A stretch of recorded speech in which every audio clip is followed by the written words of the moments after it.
We're really delighted for this keynote conversation to welcome Vicki Hollub to Columbia's Center on Global Energy Policy for the first time, hopefully not the last time.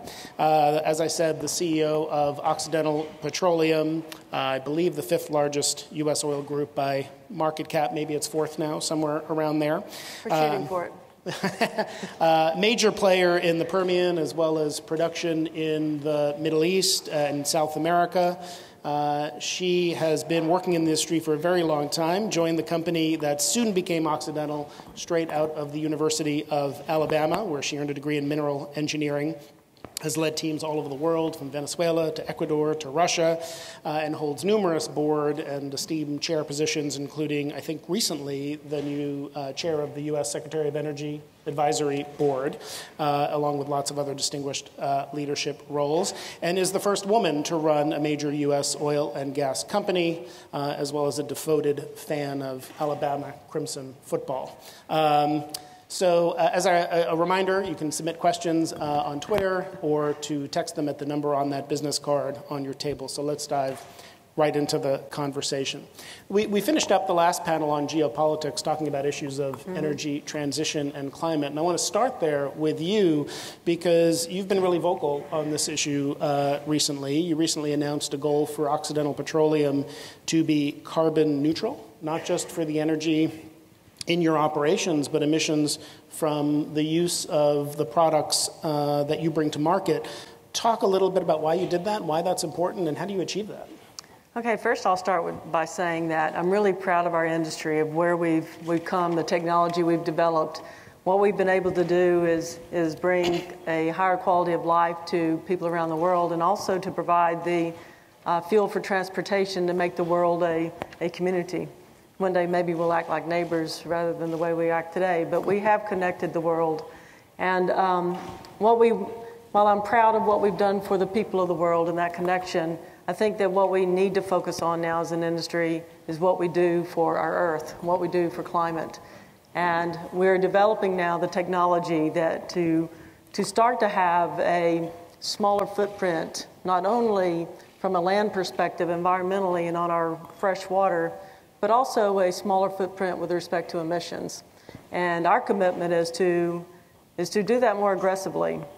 The good thing about where we sit today as a company is it's our core expertise to be able to enhance our oil production with CO2 injection. And for a number of years, we've done it with organic CO2. But what we've started to do now is recently started to inject anthropogenic CO2. Now we inject about 20 million metric tons a year and sequester that in our CO2 reservoirs. And we're moving toward a strategy which would enable us to gather anthropogenic CO2 from industries, take that to the Permian, and sequester that in the Permian as well. We feel like we need to do this. This is something that's fairly unique for us, and something that we're being more proactive about and aggressive about in terms of our contribution to emission reduction in the U.S.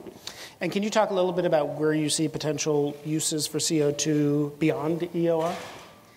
Well, I think that beyond EOR, there's also the possibility to use CO2 for products and for other things. There's CO2 now being used to make cement, and there's CO2 that can actually make products that you might use for containers and things like that in your home. So there's been a lot of advancements here recently in the way we look at CO2.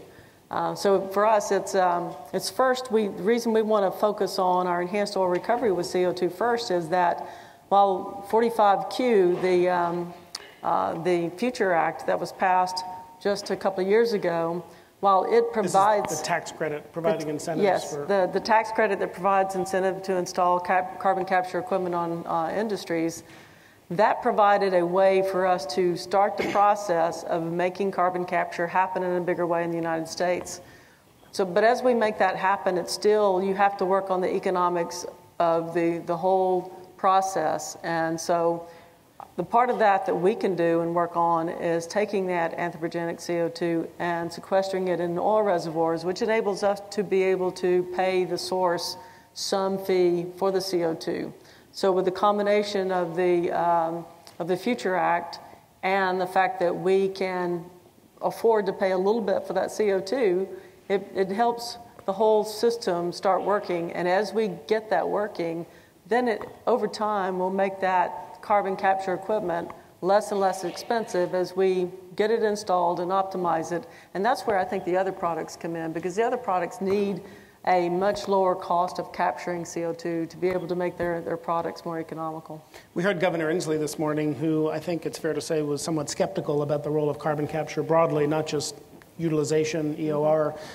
What's your view of the broader opportunity for carbon capture technology and sequestration to be part of this energy transition? Well, I think without a doubt, we have no choice. We have to make carbon capture, use and sequestration, and or utilization in products, we have to make that work. Because if you look at all the models, there's really no way to have the impact that we need to have on the environment to reduce the volume of CO2 that we need to reduce without having carbon capture. Renewables are not enough to get us there. So without carbon capture, we're not going to get there. That's part of the reason we're so committed to making it work. You recently had Oxy join the Oil and Gas Climate Initiative, a coalition of major companies that have put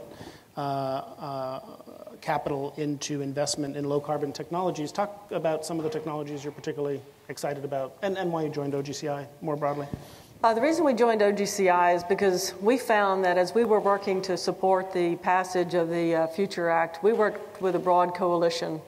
And that broad coalition included not just environmental groups, but regulatory groups. It included power companies, coal companies, and we as an oil company. And the strength of that coalition was so amazing that what I wanted to do by joining OGCI is join a group of companies that I personally had found to be very committed to emission reduction in our industry. OGCI was started by a group of European companies, and as I became more familiar with them, when I became CEO of Occidental in 2016, I became a part of the oil and gas governors of the World Economic Forum, and so I got a lot more exposure to some of the CEOs of the European companies and Saudi Aramco and some others, and Ecopetrol. And that relationship and that ability to see their commitment and that behind the scenes they really meant what they say about reducing emissions. So I saw the sincerity, I saw the commitment, and I knew that the only way that we can advance our industry, help our industry down the road of transitioning from emissions, from this higher emission state that we are today to a much lower emission state, and hopefully for some of us to become carbon neutral or negative. The only way to do that is to join together. So now this organization has 13 companies. The 13 companies make up 30% of the world's production. And part of our commitment is to reduce methane emissions, and we have a target. Each of us have contributed a target to get there, and we're, through peer pressure, holding each other accountable to achieve those targets. We're a very strong organization in that we're in, not only do we have 30% of the world's production, we're in 130 different countries, the 13 members, and we, in 2017, that collective group, back when it was only 10 companies, spent $6.1 billion toward emission reduction.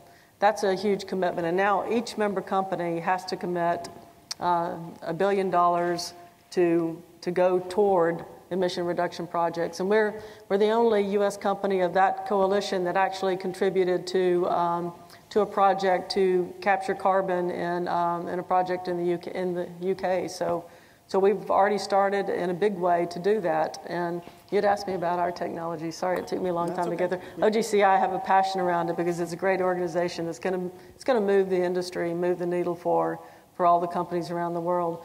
But some of the other technologies that we're personally looking into is not only are we doing all the things that a lot of the companies here in the U.S. and elsewhere are doing to lower emissions in our own operations, and there are several ways to do that. One of the ways, besides improving our operations and becoming more efficient, is that we are putting solar in our operations. We're installing one of the largest solar panels and sets of panels in the Permian that's in the oil industry today to power some of our oil field operations. We're putting solar in our steam flood in Makaisna.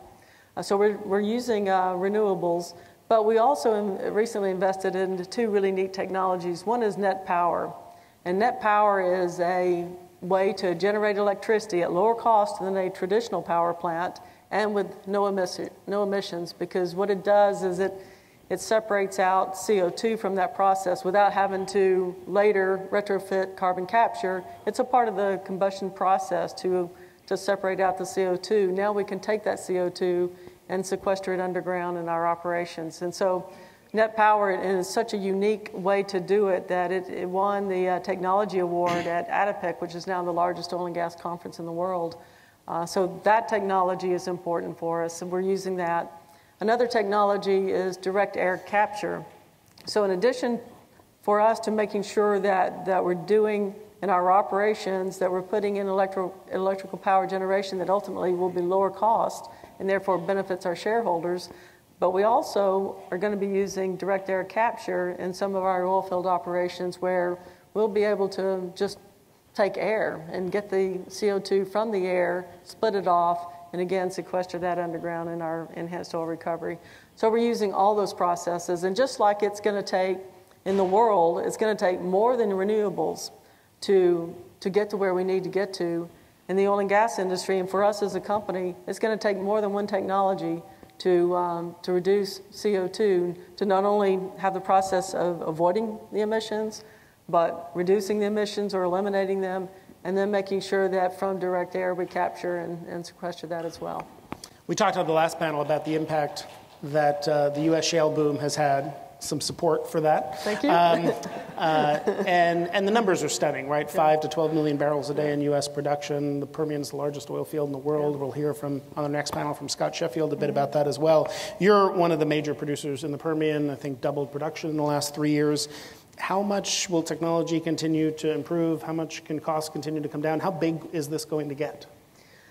Well, you've already seen the shale revolution in the United States, and shout out to Scott. His company was one of the early companies to be really successful at it, and so we all learned a lot from what he and a couple of others have done. But the technology was there. When we needed the technology to do something that hadn't been done before, it was there. And to me, what we've seen in terms of technology breakthroughs in the past is only a fraction of what's going to happen over the next few years. From what we're seeing in terms of how we're starting to understand our subsurface better, we're starting to realize that we can do our frac jobs differently. We're using a lot of different techniques today than what we were just using 2 years ago. And I think that there's still technology that's going to happen that's going to enable us to not only get more from the reservoirs that we're in today, but to engineer the hydrocarbons out of additional reservoirs as well that are in the Permian. The Permian has hydrocarbons all the way from less than 1,000 feet to 20,000 feet. So there's plenty of potential for the Permian to continue to not only be important in the world, but to continue to grow. And when we produce liquids in the Permian, we get a lot of gas along with it. We talked a little bit this morning about some of the infrastructure constraints with Governor Inslee, with Chairman Chatterjee. How big a barrier is infrastructure going to be, and where's all this gas going to go? It's going to be really important for some of the companies. I think Meg is here with Tellurian to install the LNG. We are going to need, and we'll see increasing LNG exports out of the country. That's going to be important for our country. Also, I think ultimately we'll see more at some point, more gas going to Mexico. Can you talk about the need for a clean energy transition, a lower carbon future, but also to address some of the challenges you're dealing with today about bringing supply to market and infrastructure constraints? What is the right role for government policy? What policies do you think make sense when we think about trying to achieve the objectives of addressing climate change and also providing a stable regulatory environment for industry to work in? Well, I think I'll just go back to what I said earlier. It's really important that people recognize that while some people don't like this, it's really going to take carbon sequestration. And the best way to advance that technology is to use it in oil reservoirs. But even with that, it really is going to take some support early on from the government to, with either policy and or support for some of the infrastructure that's going to be needed to get the CO2 from industrial sources to these storage reservoirs. So while the 45Q was a great thing that happened to us, and Senator Heidi Heitkamp drove that, and it's been important for us, but there's going to have to be more policy and legislation than that. The Future Act is something that could help us as well.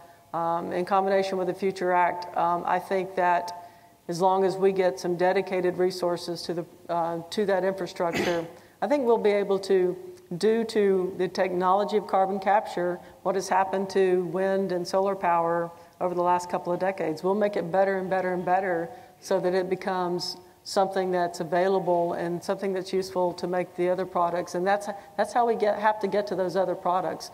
You can't get straight to there now very economically. And 45Q, again, provided a financial incentive to do carbon capture. So does that mean that more broadly, that sort of incentive in the form of a price on carbon tax, would be sensible policy? I think there needs to be a price on carbon, or in the form of a carbon tax or something else.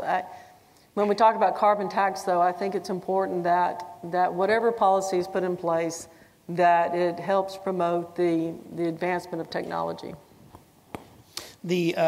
Just on this outlook for where shale can go, there's been increasing focus, as you know, recently about demands for capital efficiency, positive free cash flow. You're here in New York, where the investment community is. How big an impact is that having on the way companies operate and on the production outlook? I think it's had a big impact. I think a lot of companies in the Permian and elsewhere are budgets have been cut. I think budgets are down by about 10% for most of the Permian operators on the average. And I think that many companies are focusing on now ensuring that they're generating returns and or at least staying within cash flow. As if you're in the early part of the project, that it's more difficult to generate those returns. But I think there's a renewed discipline generally. We'll see. But thus far, I think with the way the budgets are looking, that I think that there's going to be more discipline going forward. And how do you think the entrance of the majors more and more into shale is going to affect that outlook? I don't know. The majors are coming into the Permian in a big way, but I get back to the fact that it was the smaller independents that figured it out. And it was the smaller independents that made it economical, not only economical, but very, very efficient. And they drove the technology. And what they have learned is how to do things and from a logistics standpoint and how to be really, really efficient. I think you really have to take a different view of how do you develop the Permian or how do you develop onshore U.S. in a shale play.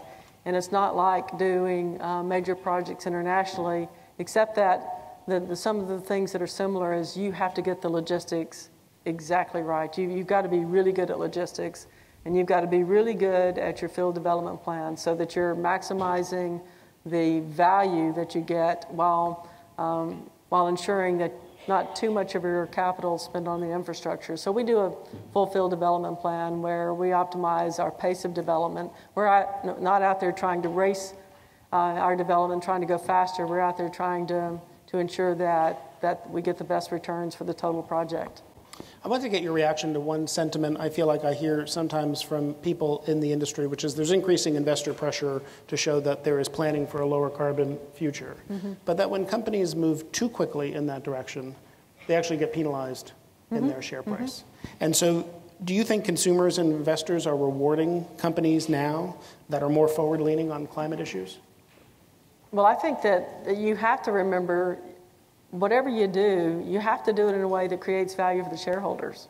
We've created a low-carbon ventures team, but that team is charged with making sure that what we do from a climate change perspective and what we're doing with respect to lowering our emissions and all of that, we're doing it in a way that actually adds value to our shareholders. For example, the use of alternative energies. Those alternative energies are now at the point where that reduces our OPEX over time, so it reduces our cost structure. using anthropogenic CO2 from industrial sources with the model that we have in place and what we believe we're going to be able to achieve, that's going to lower our costs for our CO2 enhanced oil recovery operations. So the best way to ensure that we can continue to advance the technologies around carbon capture and emission reduction is to make sure you're doing it with a business case that benefits your shareholders, your employees, the communities, and you're lowering emissions, and you're making the world a better place. We feel like we can check all of those boxes, but the only way we can do that is to continue to improve the technology. We've been talking a lot about the U.S. landscape for production and for policy. As I mentioned in the introduction, your significant operations in the Middle East, especially the UAE and Oman. The Gulf Arab states really undertaking a lot of interesting transition now in how their national oil companies operate. And of course, we saw the successful Saudi Aramco bond issuance this week. But in some of the countries you operate in, NOC's taking more steps to open up to foreign investors and foreign partners like ADNOC. What opportunities is that creating, and what do you think it means for the region's production potential? For the Middle East, I have a lot of respect for ADNOC and Oman Oil. Those are the two countries where we have our largest, most important operations. In both countries, the national oil companies, I believe, are very forward-thinking and progressive. You take both countries are trying to look at innovative ways to develop their resources to maximize value, but they're also doing it with a green perspective. Oman's 2040 vision is very much focused on moving Oman into a scenario where they are focused on reducing any negative impacts on the environment in all phases, and while continuing development in a more green and friendly way. ADNOC is the same thing. ADNOC is looking at, they've recently, and we had a team helping them as they looked at this, but they now have carbon capture on a steel plant, and they're putting the CO2 into an oil reservoir. And they have a plan to looking forward to not only involving other companies to come in and help them develop the resource, but there has to be that component that addresses the climate change issues. And so I think both countries we're really proud to be partners with them because they both are very focused on that. And one of the audience questions relates to that from the standpoint of some of these oil-producing countries, as well as for a company like Oxy, which is, as you said, there are opportunities to lower the carbon footprint of production, methane emissions, EOR, various steps that can be taken. As you go deeper and deeper into decarbonization and meeting long-term deep decarbonization targets, even with a large role for CCUS, that probably means we're reducing demand as well for oil. What kind of opportunities or challenges does that present, and how do you think about what it means for these countries and what it means for the long-term strategy of a company like Oxy? Well, I think it's really important that the world understand and know that over time, as we transition away from oil, and by the way, this is the other thing that many in this audience will not want to hear, but that's going to take a long time. So as we're transitioning away from the use of oil, it's important to know that I think the last barrel of oil produced in the world should be a barrel from enhanced oil recovery, because to produce a barrel in enhanced oil recovery with CO2, what you have to inject more CO2 into the reservoir than the barrel that you produce from that CO2 emits when it's burned. So basically, if you look at the net CO2 that goes into the atmosphere associated with CO2 enhanced oil recovery, the emission is 25% of what a regular or normal non-CO2 enhanced oil recovery barrel is. So 25%. So if we can get to the point where we're doing more of that as we move away from oil, ultimately, the last barrels should be from CO2 enhanced oil recovery. I believe we're having an impact on helping that happen. And we're getting calls from many places around the world to help others do that. That's going to be the part that we play. It's not just for our own operations, it's for other operations around the world. And ultimately, we need a lot more of this to happen. One of the programs that we've prioritized here at the Center on Global Energy Policy is our Women in Energy Leadership Program. I mentioned in the introduction you're the first woman to run a major U.S. oil and gas company. You started working on oil rigs in Mississippi, I don't want to your age, aged me earlier, in the early 1980s, long time ago. What was it like working in the industry back then for a woman? And let's talk about how it's changed, or hasn't changed. Well, back then, the thing that helped me is I graduated from the University of Alabama, and as Jason said, I was an avid football fan. What helped me to break into the industry and working in South Mississippi, Louisiana, Alabama, Texas, was the fact that at that time, I knew just about every statistic there was for any team playing in the SEC. So I had a way of talking and connecting with the men that I was working with out on locations and on the rigs. And so we had something to talk about. And it's that way anywhere you go. And when I think about not like moving from that more male-dominated environment to working in Russia, to working in Venezuela and Ecuador, it's always a matter of connection. How can you connect with the people you're working with, and how can you break the barriers? And so I think it's football that helped me then, and now I always try to find a way to connect. And that's why I was saying when I first started out, if the world, now that we are connected as a world, if we could just connect personally, a lot of things can be solved when you realize that the person that you're working with or talking to deep inside is probably just like you. And things have changed a lot, obviously, in those decades, but there still aren't a huge number of women leading in leadership roles in the energy sector. Some, and of course we'll hear from Meg Gentle and Katie Jackson in a few minutes, and others today. What do you think the industry needs to do to promote more female leadership? Well, I think first of all, the industry, I wish there was a way that the industry could recognize the women that have been in the oil and gas industry that actually were working out in the North Sea, working out in the Gulf of Mexico, that were doing the technical work, a lot of really tough technical work, and that put in place a lot of the processes that we use today, and made helped with a lot of the discoveries that we made today. Women have been driving this industry. It just hasn't been at the CEO level as much, but there have been a lot of women who's probably made a bigger impact in their career than any female CEOs might do. And so they've had a huge part of developing our industry into what it is today. But I think that people should recognize that, and it takes men within these companies to recognize the women that really need to get the opportunity. They've driven technical work successfully. They can drive companies successfully. And so it takes men, though, to help with that. And you mentioned knowledge of football as being helpful. That may work for some, not all. So what broader advice would you have for young women who are interested in entering the energy sector, the oil and gas sector, or other parts of the energy sector? I would say it's you got to pursue your dream. The oil industry is a great industry. If you love a technical challenge, if you love to be a part of making the world a better place, I think it's a great industry. But you've got to be really persistent, focused, and develop a passion. I think the thing that's always easier to notice than anything else is passion. So if you have a passion about what you do, you're likely to get some help along the way.